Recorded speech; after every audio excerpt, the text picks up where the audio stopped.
Welcome to the Bite-Sized Brilliance Podcast. I'm your host, Dr. April Darley, and today's topic was inspired by an Instagram video. I don't normally love social media videos, but this one kind of stopped me in my tracks because I'm studying way more about neuroscience and behavior. So I decided to watch this video as a little bit of an experiment.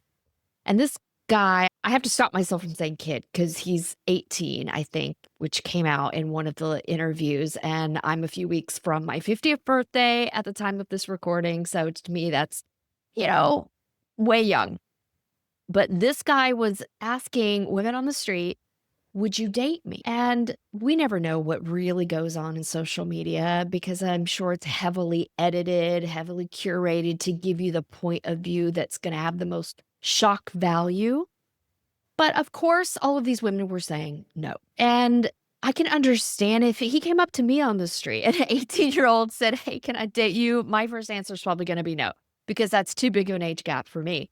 But if it were someone in their 30s, my answer would probably be maybe. And here's the thing. We have an inborn security system. It's our survival brain. And in business, you've heard the phrase like no trust. That's for real. That's a thing.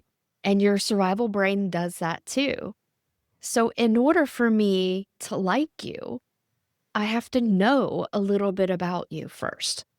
And to figure out if I want to date you or if you're safe, then I need to trust you. So a random person coming up that I have had zero contact with said, hey, would you date me? I will say for a woman, that may trigger your fight or flight instinct. And it just depends on the context. So it's a little bit challenging. And of course, it's social media, it's shock value, but we have lost the art of communication since the internet became popular. It has done a lot of damage to us in a neuroscientific way. It's messed up how we receive dopamine, serotonin. It's messed up how we look at the world, and it has aggravated some things like our pursuit of the next thing. Our attention spans are shorter, and that's to try to get this dopamine. We didn't get instant hits of dopamine like we do now. If somebody's checking their phone every couple minutes, if they've posted something, how many likes do I get? How many people shared it? Was it good? Was it perfect? And all of this is tying into your sense of value and self-worth, and everything is getting scrambled. But going back to this video, some of the responses this guy got, I thought were a little bit unfair. And what I wanted to talk about today was sometimes your perception of what you think you want or the list of what you want is getting in the way of actually getting what you want. It's a barrier to happiness. Some of the women came out with some very valid things. Like he asked a few women who were in their 50s or 60s, hey, would you date me? And a lot of them were like, no, the age gap is too big. And he was trying to overcome these objections, like age is just a number. And I get that. It can be true. But there again, it goes to that like, no trust factor. If we like you, then we might filter that. But for a total stranger, no. I mean, it goes against a value system or a boundary that you've created or something that you think is appropriate, whatever filter that is for you. So of course, he got the no. But some women were like, no, look at your shoes. Look at your clothes. You're just not attractive. You're not my type. And okay, fair. If you're not the type, that's fair. But the clothes and the shoes, I thought that was a little bit unfair because those things can be swapped out easily. And it's not about the clothes, it's the person. Clothes don't make the man, right? That's that whole saying. So I found that interesting. And it goes along to some women. I have helped many women create an idea of who they want in their life because there are three things that give us the most stress in life. The first one is money, which is money, job, career, your finances, all the material things. The second is love.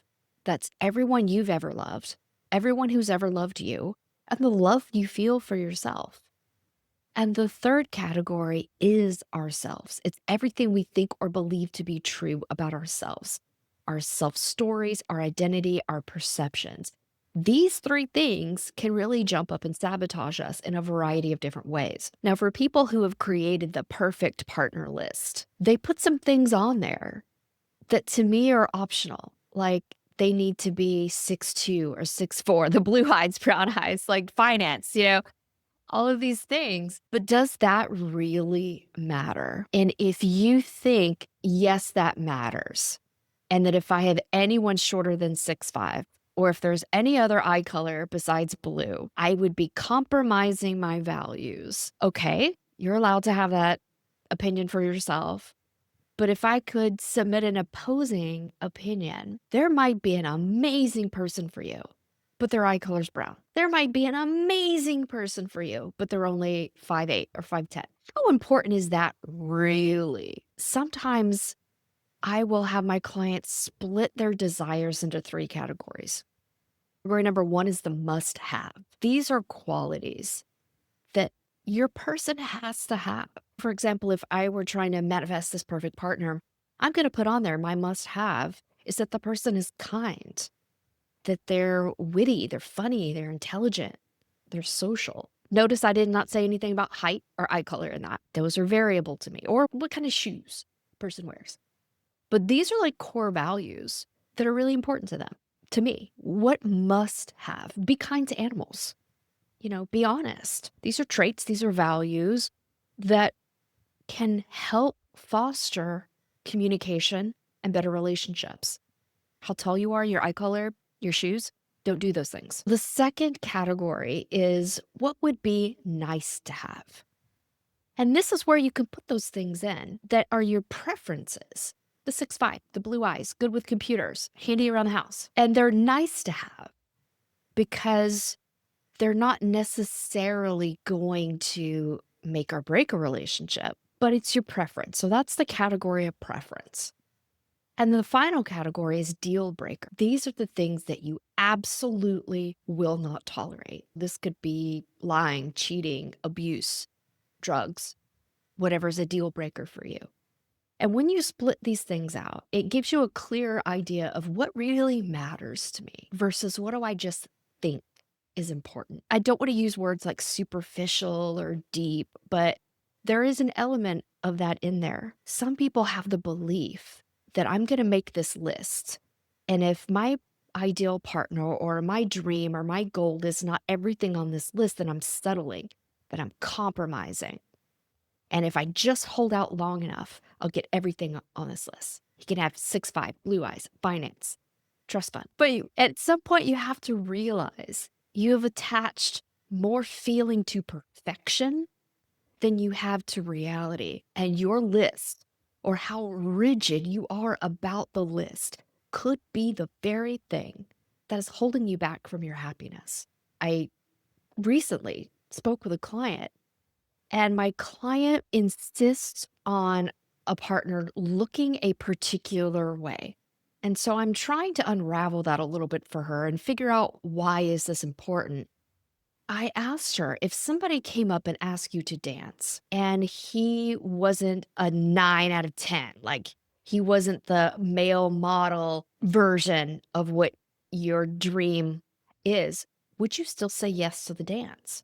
And she's like, probably not. And I had to kind of reframe this. I was like, okay, I get that somebody appearing in the pages of a magazine is you would prefer, but this person approaching you, they had to have a lot of courage to approach you. If you got to know them, you may find that they're a really great values match, that they make you laugh, that they're really smart, that they do have this stable career. They might even have a trust fund, right?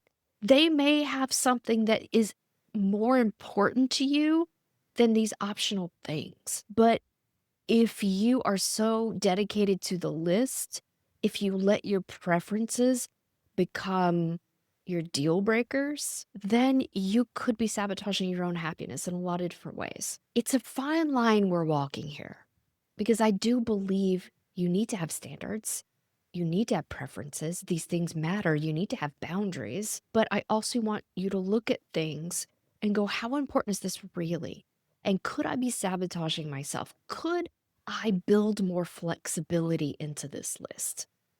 How much of this list was made from arrogance and ego versus what would actually make me happy? There is this piece of ourselves that thinks that if I just get what I want, I'll be happy. It's the happily ever after delusion. I even recorded a separate episode.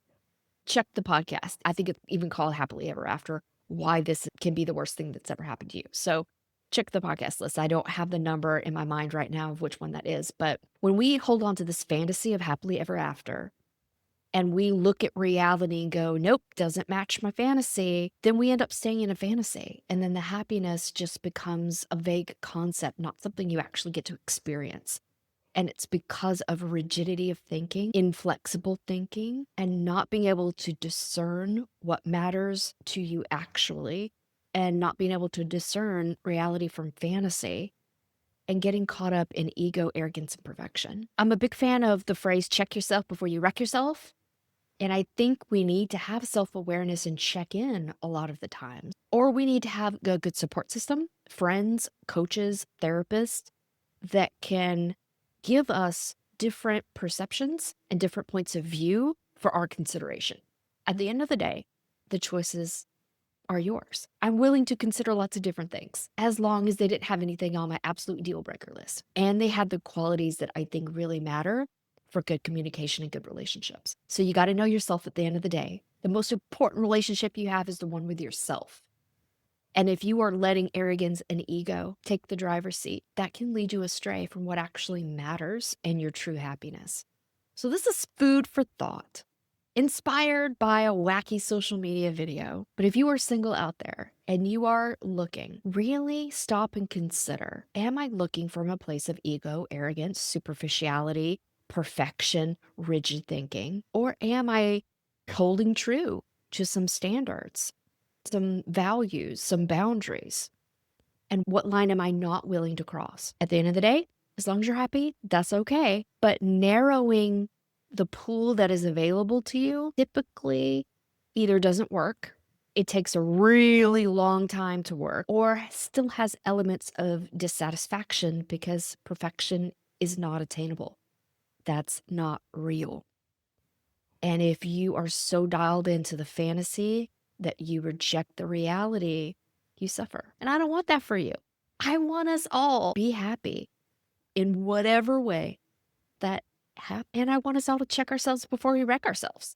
So self-awareness is a huge piece of the game. If you need some help with that, let me know. I offer free consultations, 20 minutes by phone, where we can talk about, hey, what areas of your life are you feeling the sense of disappointment that nothing's working, that you've lost a little bit of hope, or you need some clarity, you need help with your discernment, you need help with boundaries, and you want to improve your life overall in those three major areas, money, love, and you. And when you're ready to do that kind of work, I have a system for you. It's called the Bespoke Brain System. And this helps you look at things from the like, no trust factor so that you feel safe making these changes, liking yourself, loving yourself, knowing what you want, and taking action to go do it, and trusting yourself that it's going to happen and that you can do it. All right, my friends, I will see you next week. In the meantime, let me know if I can help you. aprildarley.com. Book that consultation, and I look forward to chatting with you.